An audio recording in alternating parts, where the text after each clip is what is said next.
Hey guys, what is up? Welcome back to another episode of Sundari Broadcast System. It is me, your host Charlie, along with Dom. Hello. Today we have kind of a special episode for you guys. I know we were gone last week. We do apologize for that. That was just last minute scheduling conflicts. Couldn't be helped. It's real life. Honestly, as much as I wish I could just sit here and do this all the time, I can't. But we are talking the High Republic, and this is something that's been out for a while now. It's been out for almost over a year now, I believe. But it's because of the newest books that come out. We really wanted to talk about the new book, but members of the crew haven't finished reading it because, again, real life. Yes, him. I'm calling myself out. I have no shame in it. Although I shame myself for not finishing. So we decided to just start at the beginning, start talking where High Republic kind of kicked off with the book Light of the Jedi. It is, for one, an amazing read, and I recommend it to anybody who hasn't read it. But as of this book has been out for over a year now, but we still will say spoiler warning for the people who haven't gotten around to reading it. But without further ado, we're gonna get into talking about Light of the Jedi. Let's do this. But we're also gonna keep our regular chaotic off-topicness that we always kind of have. It's inevitable. Yeah, it's part of who we are as Sundari Broadcast Systems.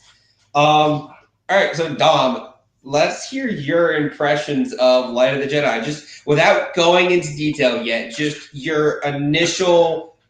What you thought of it when you read it. I know it was like over a year ago, so I do remember the experience. Light of the Jedi is what is described as the golden age of the Republic and the Jedi. I mean the High Republic as a whole is the golden age of the Jedi and the Republic. Reading it, you start getting the feeling like it. I'm sorry. This is having. I do struggle with words. Let me not look at the camera. Always struggling. You're always struggling. All right. My experience with that book, 100%, it gets you hooked onto the story, the new characters, the protagonists, the antagonists, like the Jedi. This is my God. I am so sorry, everyone. I just this is why I love doing it live, because they get to see all of our just trying to get coherent thoughts together. How my brain works. Like, for anybody that's out there wondering, no, we don't script this. We're not like other podcasts. And this is all raw. Like, I don't have a script anywhere. Like, I'm posting to Discord about us going live. That's about it. We are literally the only notes we take with our heads. We might send messages back and forth between one another if there's something we want to talk about. We don't want to be like, hey, let's talk about this in the middle of the episode.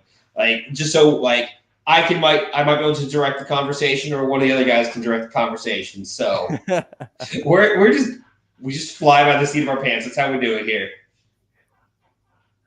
Light of the Jedi has to be the greatest first book to start off a new series. It doesn't stick to one specific point of view. It's all in third person, but it switches character perspective in every moment with each chapter. It can either be one person or person, or focused just on a group as a whole. You get introduced to new planets, new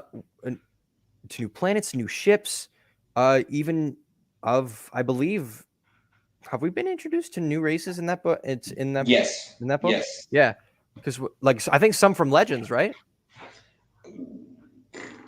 There's a race in there called. There was a species in there called the Given, who was like they had their face is in the shape of a skull-like ghost face. I don't know if they're from Legends. We'll get back to you. We'll get back to that. We'll get back to that. But it's a great way to start off. Of what better way to have peace go horribly wrong and something out of the ordinary causes this huge problem.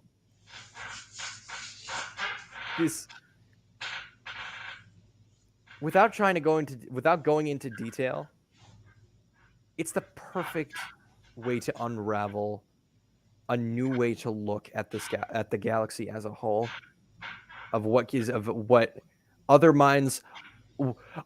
masterminds other than the Sith are capable of. That's something I love about this series, like the High Republic era, is all throughout Star Wars it's always been the Jedi versus the Sith versus whoever, the Jedi versus whoever. But then here we encounter people who have no affiliation to either side, and there's like, hey, Republic, Jedi, fuck you. Everyone's like, what? Huh? How are these guys doing this much damage to the Republic? We get the dude from Flex Seal. That's a lot of damage. Just cover up planetary devastation with Flex Seal. But now let's get into like kind of the meat and potatoes. Like, let's start breaking some of this down. So that the High Republic, it starts off talking about how it is the golden age. It is Supreme Chancellor Lena So. Her great works are in order, and this is the best the Republic's ever been since its founding. But it's Star Wars. Nothing ever lasts. And how better to start it off than having a ship collide and break up in hyperspace and destroy a planetary system. That's how we start off the book. Is you have a group of colonists leaving the inner rim and the mid rim going out to the outer rim. Mind you, at this point in time, the outer rim is still very, very wild. Very wild. And so there are people being escorted by the Republic out to the outer rim. And they all just get schwacked. And they come out, and the ship breaks up in hyperspace because they hit something in hyperspace, which is very, very unheard of. But that causes their ship to exit out of hyperspace abruptly after being ripped into thousands of pieces and start hitting a planetary system that is inhabited. And it falls on the Jedi and the Republic to come and save the day. May I add that this first planetary system, its population is made up of 40 billion people. And it is also one of the agriculture hubs of the Republic. It is a farming world. It is not destroyed, but it's not destroyed, but it is taken a lot of damage. Yes. Both to its moons and its planetary surface. Mm-hmm. And we get introduced to a lot of great characters in this in this first few chapters. One of which being Jedi Master Avar Kriss. She is the best. Yep. It's hard not to describe her and put the best there. Because, for one, we finally get a look into how different Jedi see the Force. My favorite thing that the High Republic has, one of my favorite things that the High Republic has brought to Star Wars, perspectives of how Force users see the Force. Mm-hmm. And like Avar Kriss, the way she sees it is a song, is music. Each individual Jedi has their own song that she can hear. and she hears the overall song of the Force.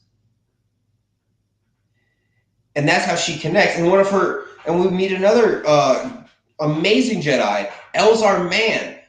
Obviously, this part is very minor spoilers, but we find out in a later book that he sees the Force as an ocean. That's how when he listens to the Force and he sees the Force, it is an ocean. And that's something I love, is just how they're bringing more life into this by showing us how different people see the Force, how different Force users see the Force. It's actually, wait, sorry, go on.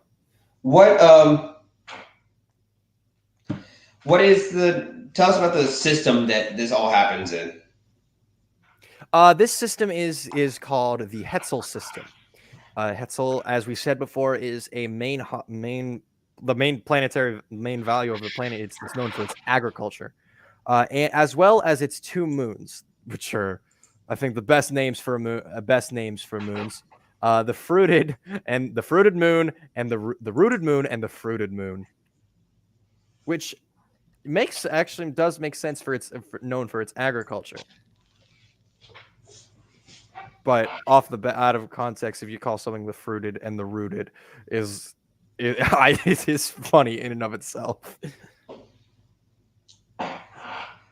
So for one, they came up with a name for this disaster almost immediately, which was great. It was great because it was called the Great Disaster. Some people call it the Great. Some people call it the Great Hyperspace Disaster. Some people call it the Hetzel Disaster. But it's just commonly known as the Great Disaster, which is kind of awesome. Great Disaster. That's what we're going with. Yep. But going back to A.R. Chris, she's Johnny on the spot. Like, after they get this distress call from Hetzel Prime. Wait, what happened? He gets it.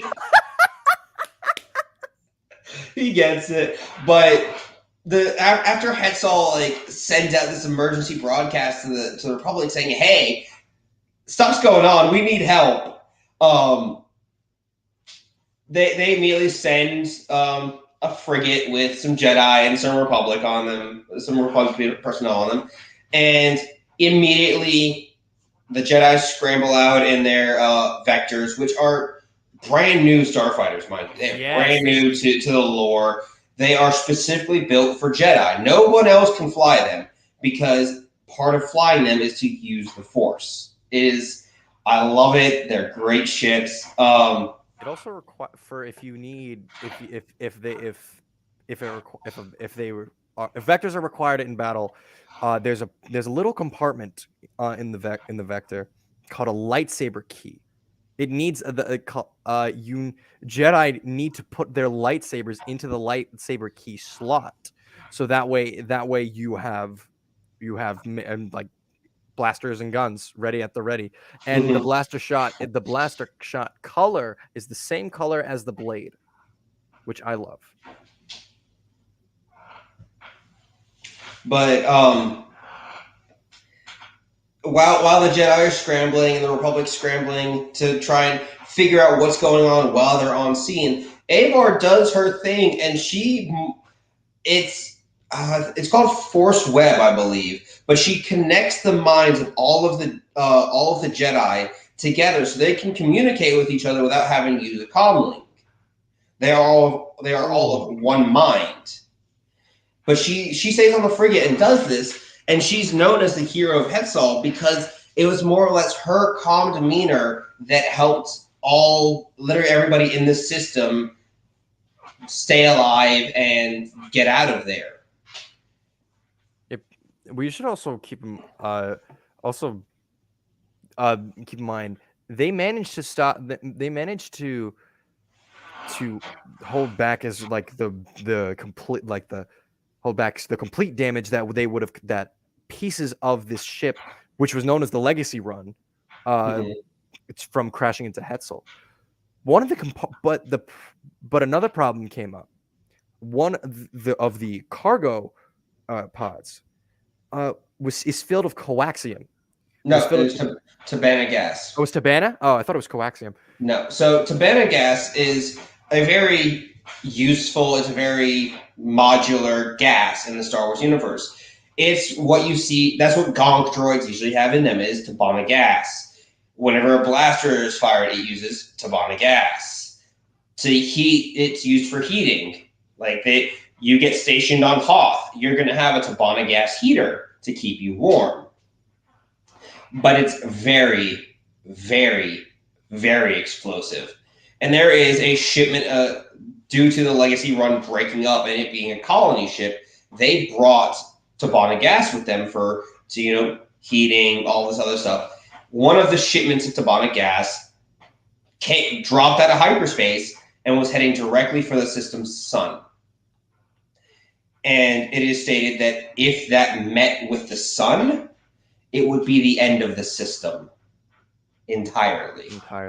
Because it would cause the Tabana gas to react with the natural gases of the sun and cause it to go supernova. I don't understand the full science behind it because it's a fictional universe, as we all know. So their science is a little different from our science. That's beside the point. It would not have been a good day. Yeah. And with Force Web, Avar Kriss managed to get to reach in contact with many other, as we said, dozens and dozens of Jedi to help with this cause across the galaxy, to reaching out with the Force to prevent this from happening. And while they were successful, many Jedi did die because of this. They were of exhaustion. They used the Force so much to where with that Force Web, they dropped dead.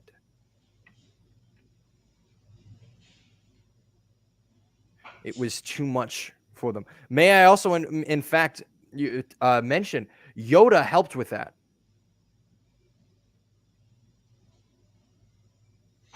He did. Yoda is about 700 years old at this time. Actually, no. 6. Yoda was on sabbatical. He was. He helped with the connection, but he didn't help out in the actual relief effort because he was on sabbatical. With Padawans. Was that his sabbatical with the training with the Padawans? So he had Padawans with him, but he was technically on sabbatical. But another thing that we learn about the Jedi during this era of the Republic is they had 3 Grand Masters of the Order. That's true. There wasn't just one Grand Master, there was 3. Yoda being one of them, obviously, because he's at this point he's he's about 700 years old, late 600s, early 700s, around that age. Because when he died, he was around 900 years old.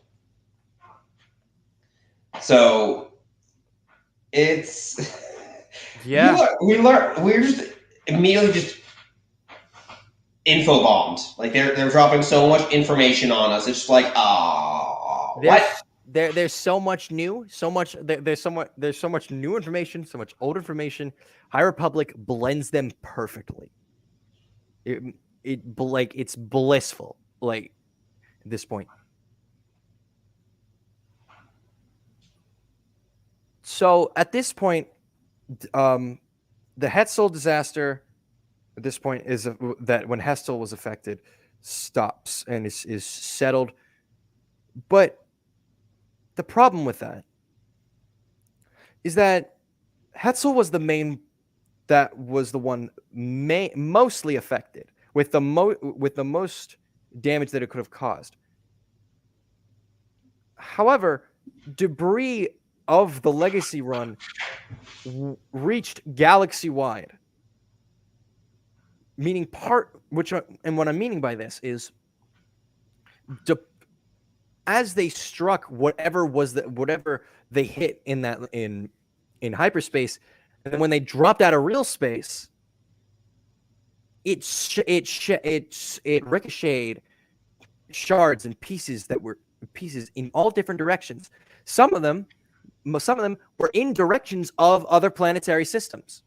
Yeah, and they got called emergencies because it was just pieces of the legacy run that just randomly drop out of hyperspace somewhere. And there was the Jedi, after they got everything done at Hetzel Prime and was trying to just get a handle on things, they got an alert that there was a emergence that had happened at this one inhabited planet. They couldn't get there in time, and I think it was like 40 million people died. And that, like, people didn't blame the Jedi and the Republic, but at the same time they did, because they weren't able to get there fast enough to try and avert the crisis. And that's like the next big thing for like a good majority of the book, is they're having to deal with these emergencies, trying to find a way to track them through hyperspace and find out where they're going to come out. Which leads us to introduce the Chancellor, who is Chancellor at this point is a human woman named Lena So, who at this point, like, middle age, beautiful, but has two giant pet felines called Targans. They look like lions with 4 eyes, 4 ears, and like I think 2 tongues.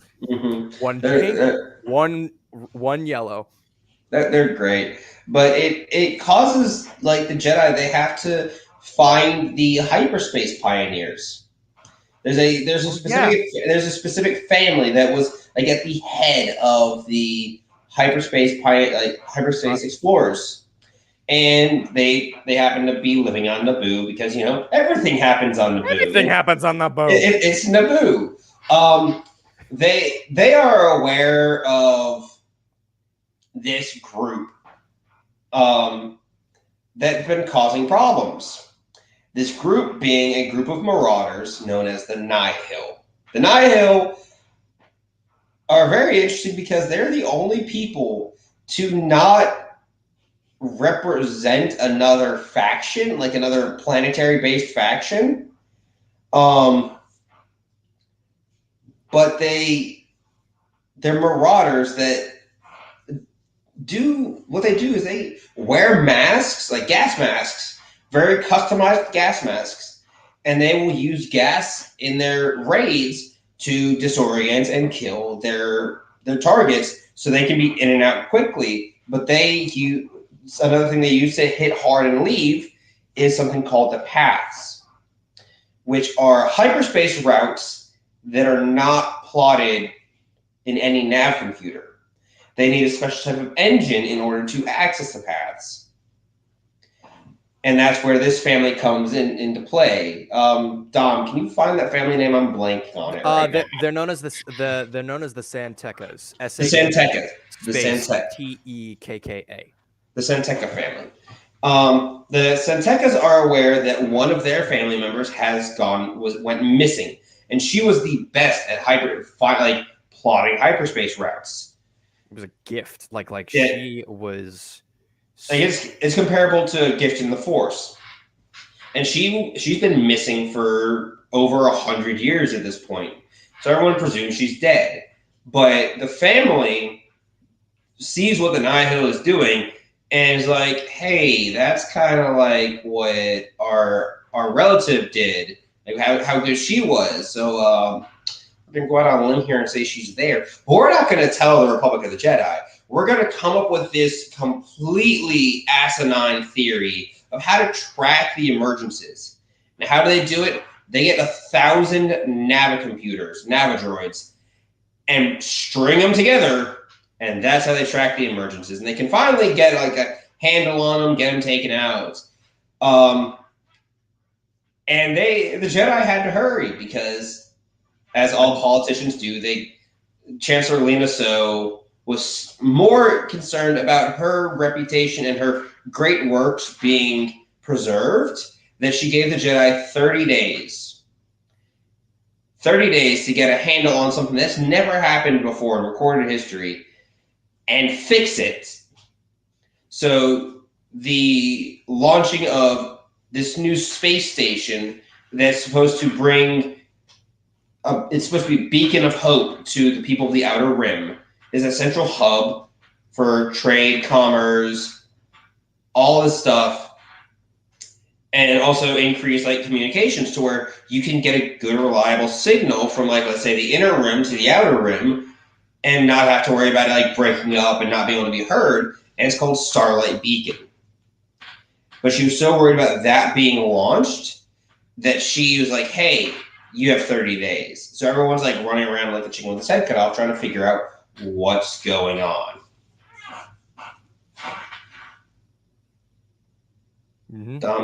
That's your thinking face. What you thinking? I just looked up Navidroids, just like, because like they now I'm like a picture. I'm trying to find a good picture, but from comics they appear as. It was all different. It was all different kinds. That's the thing. Is like it wasn't like, oh, hey, we're gonna get like this is. I'm just making up one right here, but like a TA-85 Navidroid. They didn't get 1,000 of those. They had all different types of Navidroids. They had 1,000 of them. Just all kind of just. They went and ripped them out of 1,000 different starships. So they were all different makes, models, had different types of data on them. But what was the trouble with this is that you of course, you have all the more Navidroids, the more like a computer system can set up an array for like a more accurate representation of what they're trying, like of their predictions on where another emergence will be in the galaxy. The problem with that, the more you work a computer or their hard drive, does not mean that that each hard drive can take it. Mm-hmm. They were all convectioning so much heat that they almost didn't like something almost catch on fire. Yeah, like they almost one of them actually exploded, didn't they? I believe so. Ooh. We're about to get to the point where we're going to talk about one of my favorite Jedi from this time period. Do you know who I'm talking about? I think so. I think, but I'm going to let you lead with this so I just don't get this wrong. All right, so this is where we're going to start kind of just jumping around because I can't wait to talk about this guy. So everyone, right now, once you think of a Trandoshan, you think big, scaly, slimy, evil. Ooh. Not this guy. Not this guy. He is Jedi Master Skier.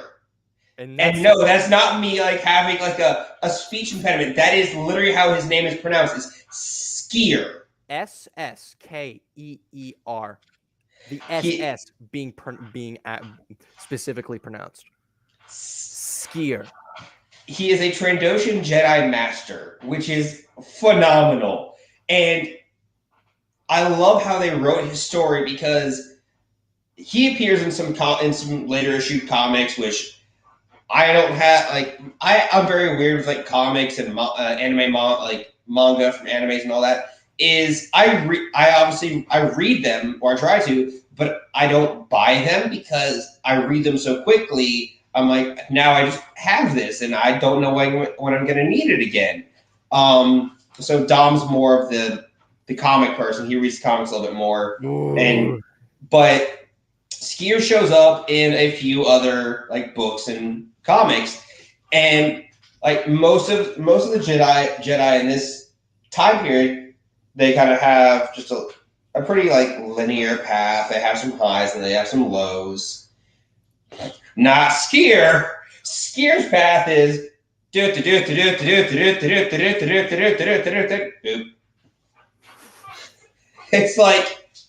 like you're looking at an EKG machine, which EKG machine is what measures your heart whenever you're like in the hospital or whatever, and the person's having a heart attack or a stroke or a seizure. Their heart's just that's Skier's life during the High Republic. It's just it's wild. We should, in fact, he's not dead. Not yet in timelines in like time period's sake, but not in Light of the Jedi. He's not dead. I'm gonna actually show you a picture of Skier. I'm gonna share my screen real quick. Skier's my favorite. He's one of my favorites. Sharing screen.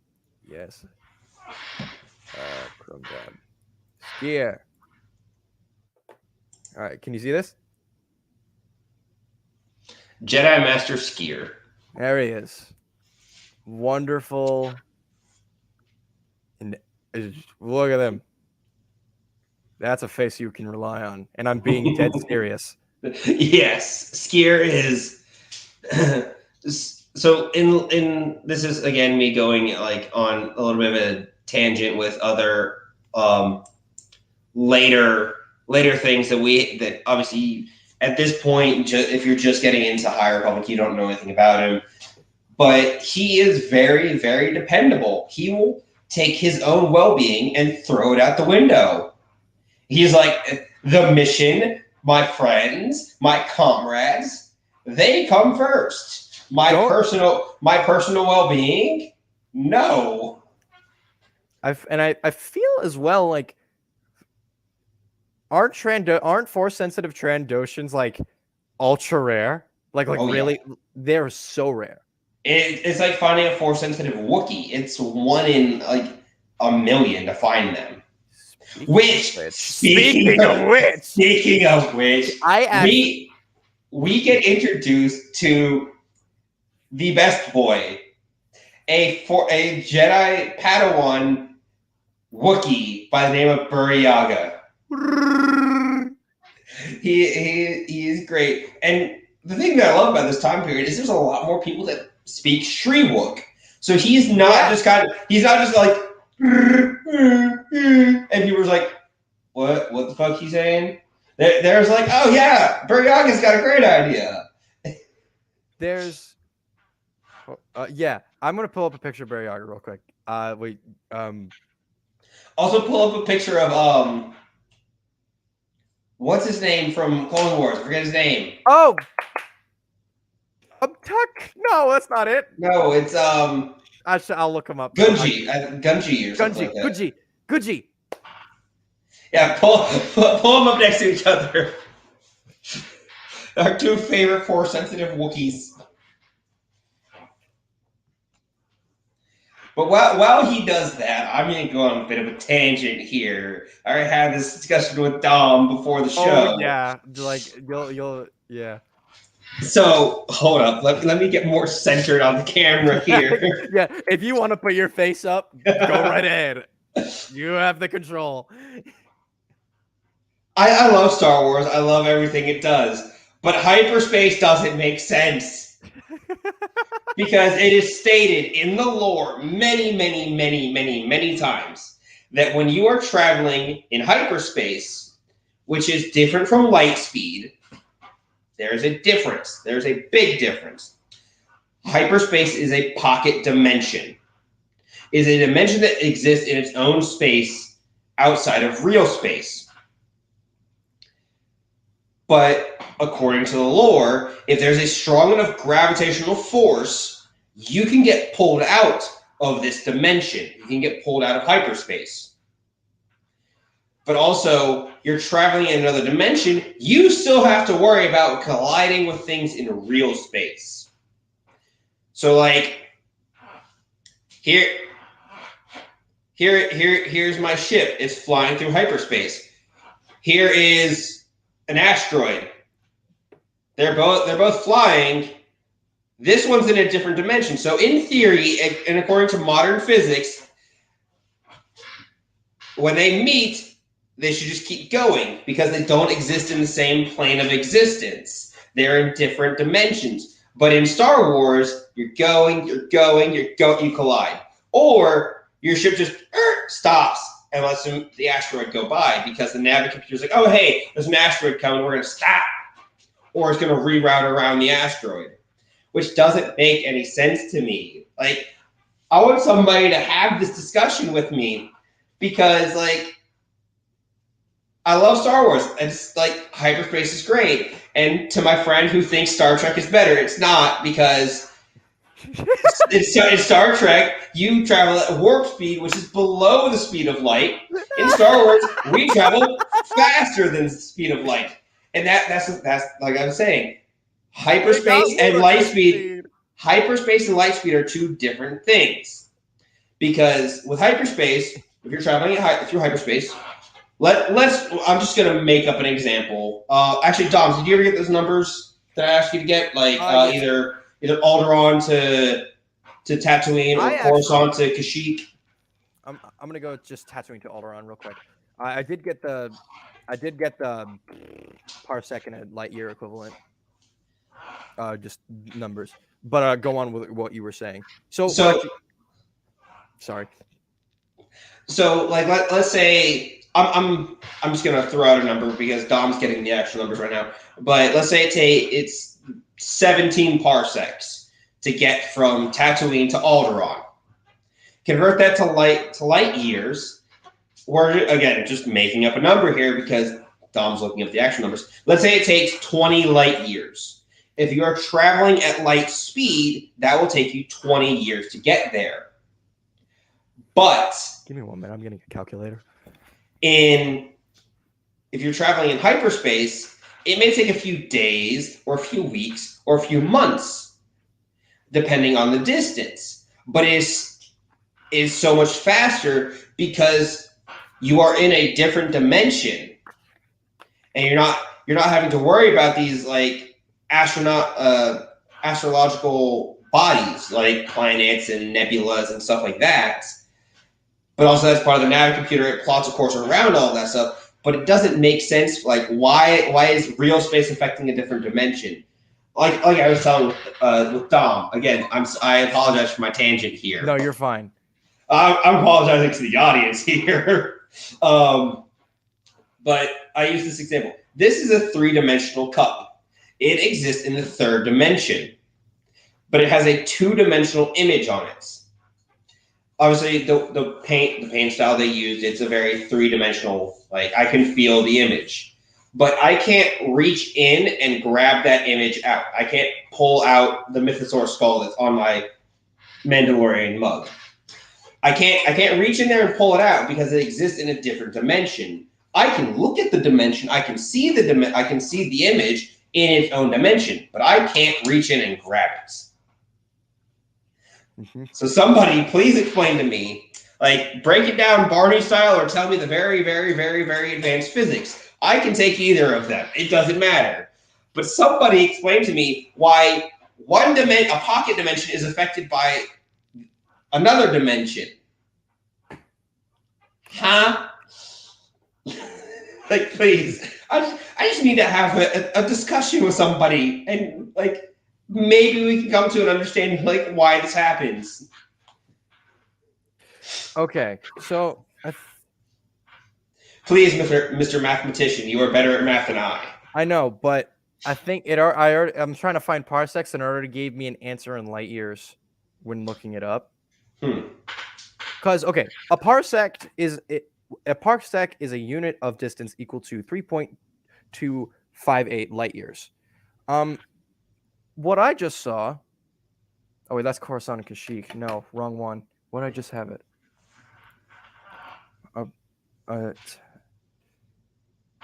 Tatooine and Alderaan.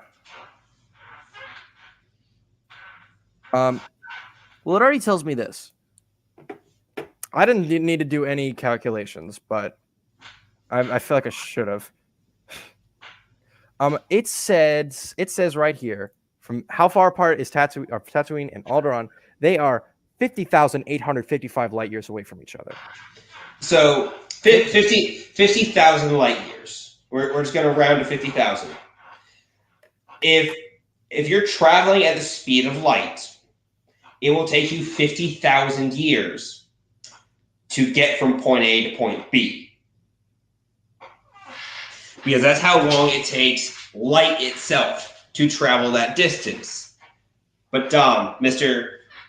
Researcher over there, Can you give us the in canon time it took Luke and Ben to get from Tatooine on the Millennium Falcon to Alderaan. And here's another thing that you have to take into account when doing estimating times, how long it'll take you from getting to point A to point B, is the classification of hyperdrive that the ship has. The hyperdrive that's in the Millennium Falcon is one of the fastest hyperdrives you can get. I think it's like a 0.5 hyperdrive, and that's insanely fast.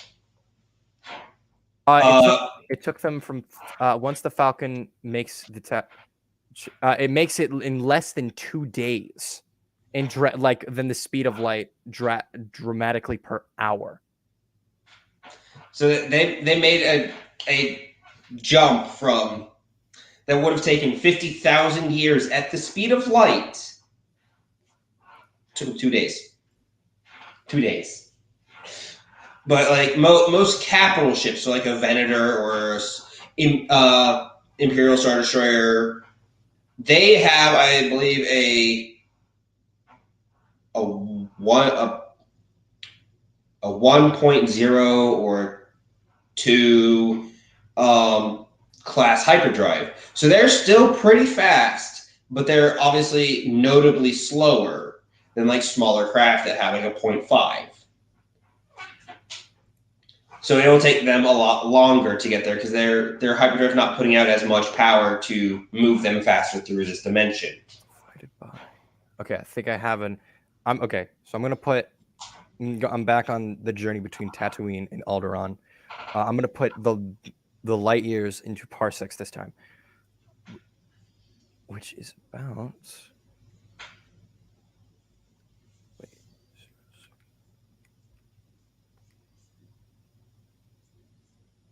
That's plus.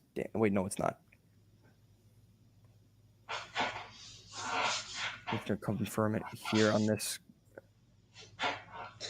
And again, guys, I apologize for the tangent, but since we're talking the Great Disaster, you have to talk about hyperspace. It's just a given.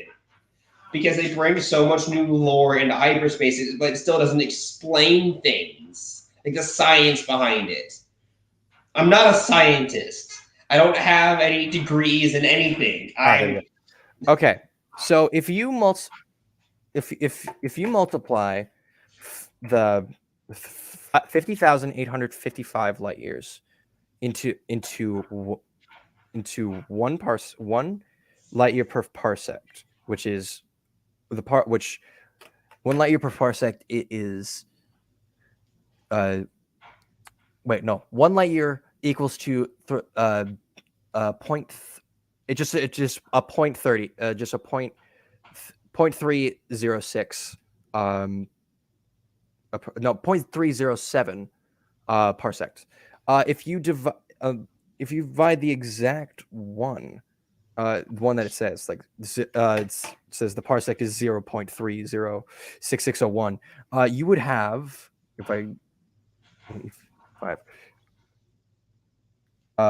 15,592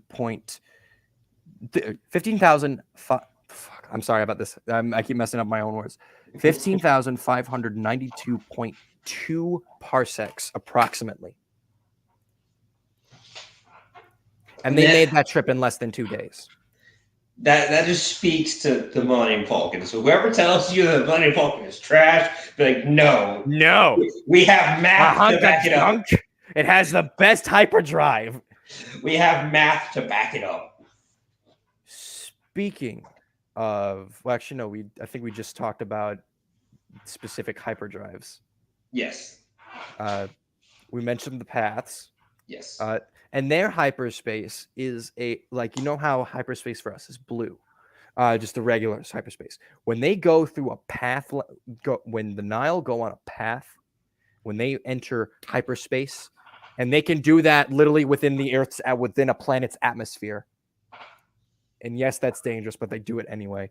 Their lights. You can go to hyperspace in a regular ship in atmosphere. It's just very, very dangerous. Yeah.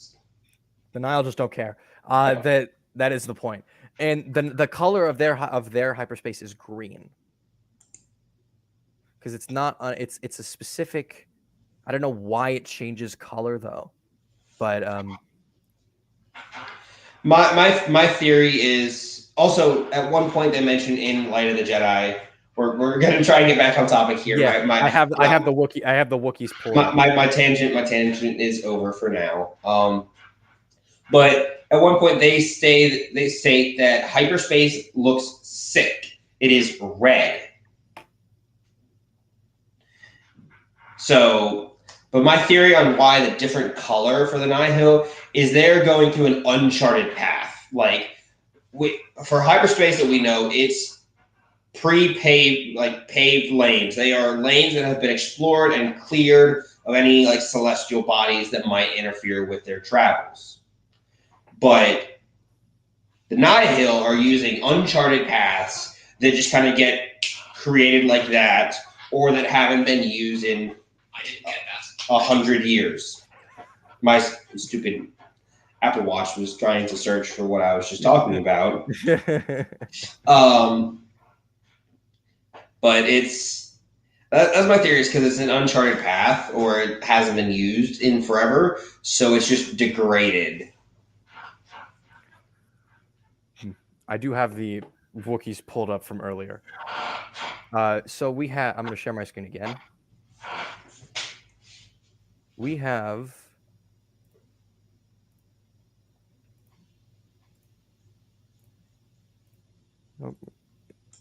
So we have. Here's Barry-Yaga. He's a very empathetic Jedi. He is such a gentle giant. Like I love the concept art. This is on the Light of the Jedi cover. Mm-hmm. And the thing about Barry-Yaga, like when Dom said he's empathetic, that's not just like, oh, like we're throwing that out there. That is his special force ability, is empathy. He can feel the emotions of others. And that's why early on in the stories, he struggles with that, trying to figure out how to deal with being able to feel all these different people's emotions. Mm-hmm. Because of that ability, they thought that he was being overwhelmed by all the death and destruction. No, it wasn't his. He thought other Jedi thought he was scared, fear that took over him. No, it was other people's fear. People were alive with these pieces of the legacy running straight into into these planets. Also, just for comparison, here is Gungi. There's actually, I'm going to say, there's actually not only one Wookiee Jedi at this time. There's two. I can't remember his name. Oh shoot. I don't have the stop stream up there. Just stop it. Okay, I couldn't find the button. There's actually two. Let me find this other guy. But let's start wrapping up with like Light of the Jedi. We haven't introduced. Oh shit! We haven't even introduced the two that are important to this. Well, let's touch on some other major events that happened real quick. We're going to travel back to the Hetzel System. During the initial disaster, there was a space station, a small space station in the Hetzel System, that there were like scientists or workers trapped on it. They had no way to get off. A crew of just regular people, Republic forces, were like, hey, we're going to go save them. And they managed to pull it off. But that's when they found out about the Tavana gas heading directly for the sun. But now we're going to jump out of the Hetzel System. We're going to jump out of it. We are going to introduce you to a very, very amazing Jedi named Loden Great storm. Oh, and his Padawan Bel Zetafar. I mess this up every time. Bel Bel Zetafar. Zetafar. Loden is a Twi'lek. He's a Twi'lek Jedi, male, obviously. And Bel Zetafar is a human male. You got it. I forget what planet they were stationed on, but they were doing some training. Alfrona. They were stationed on the planet of Alfrona. Because back then the Jedi had outposts that they would man. They had the Central Temple on Coruscant, but they would regularly send Jedi to these different outposts throughout the galaxy to train, to meditate, and help out the local populace. Which I'm going out on a limb here and saying that Jedi Temple that we see in Rebels on Lothal was one of those Jedi outposts. It kind of it served as its own temple. I feel like they would say it served as their own temple. In certain aspects. But while they're there, this is almost immediately post Great Disaster. Some raiders attack. Those raiders turn out to be the Nihil. Loden and Bel engage and chase after them. And this is all a trap set out by one of the head leaders of the Nihil. They are known as Tempest Runners. There's 3 of them. And then there's the head honcho of the Eye.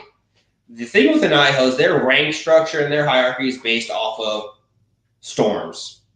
Like, that is one of the things. They have a storm, then they have a cloud, and then they have a Tempest Runner, and then they have the Eye. Tempest Runners are like the head honchos. They lead everything, but they answer to the Eye. One of these Tempest Runners, her name is... Why am I drawing a blank on this right now? Lorna D. Lorna D. Another Twi'lek. Yes, but she is different in the fact she did what males usually do, which is sharpen their teeth. Male Twi'leks will usually sharpen their teeth to be more aggressive.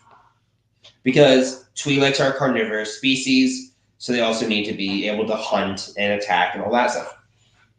But she did that because she's like, I'm tired of being seen as a weak woman. I am strong.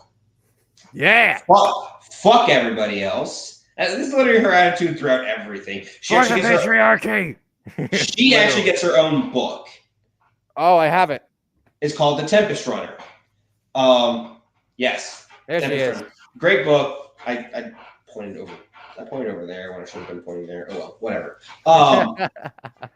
But it's a great book. It gives a lot of insight into Lorna D as a character. But the Loden and Bel Zetafar continue to chase these raiders, the Nihil, and they get separated because Loden is like, hey, I'm going to get on their ship. They're trying to flee. I'm going to apprehend them. It was all part of Lorna D's trap. She now has a Jedi that she is bringing to the Eye, who is Marchion Ro. He is of an unknown species. Even in the newest book, The Fallen Star, we don't know what species he is. He is just a humanoid species that is very pale. That is all we get. That's literally all the information we get. He's humanoid and pale. But the Marchion feeds the Republic some bad intel, and the Republic reacts, and they send a strike force to engage this Nihil fleet, and the Republic having the Jedi on their side, obviously, and just having other planetary defense forces that was like, hey, we want a piece of the Nihil show up. They decimate the Nihil. But during this battle, Jedi Master Skier loses an arm. Mm-hmm. But Trandoshans, they can just regrow them. It's great. But it's not an immediate thing. It's just like a lizard. You pull a lizard's tail off, it's going to regrow, but it takes time. Yeah, physically, it's not a big deal. Yeah. Dramatically, it is. Yeah. But during this battle, one of the other Tempest runners, Kassav. Kassav? Either which one? Penida or No, it wasn't Paneda. There's the other one. It would be Kassav. Yeah, Kassav gets killed during this battle because he literally just gets like this one planet literally just meets up with the leader, tries to make a deal. This is a war planet, man, and she just up and kills him. Yep, but Marchion did all of that to make the Republic and the Jedi think that they had destroyed the Nihil. But they didn't. Otherwise, we'd be out of books by now. Yeah. A fallen star would have just been a shooting star that fell out of the sky, or I don't know. Yeah. But after all of that wraps up, the Jedi meet their deadline of 30 days. And then we get to travel to Starlight Beacon on its day of inception to the galaxy. It's a big old grand ceremony, and the Jedi activate this massive space station by all igniting their lightsabers and holding them in the air, while proclaiming their famous catchphrase for this entire time period, for light and life. We are all the Republic. And then we cut to Marchion Ro aboard his personal flagship, the Gaze Electric, where he has Loden Greatstorm in a cell, surrounded by other prisoners. What is he doing? Marchion is torturing the other prisoners to break Loden down. And then comes by with this is literally all we get told. A object that glows purple. I thought and causes him great pain. And then it cuts. That's all we get. That's what I remember when we were talking. Remember, I think this was months back. Remember when I said after I read it, I thought he had like Marchion Ro, that I thought that was a lightsaber. We all did, because all it says is it glows purple. So you're like, maybe it's a lightsaber somehow. I don't know.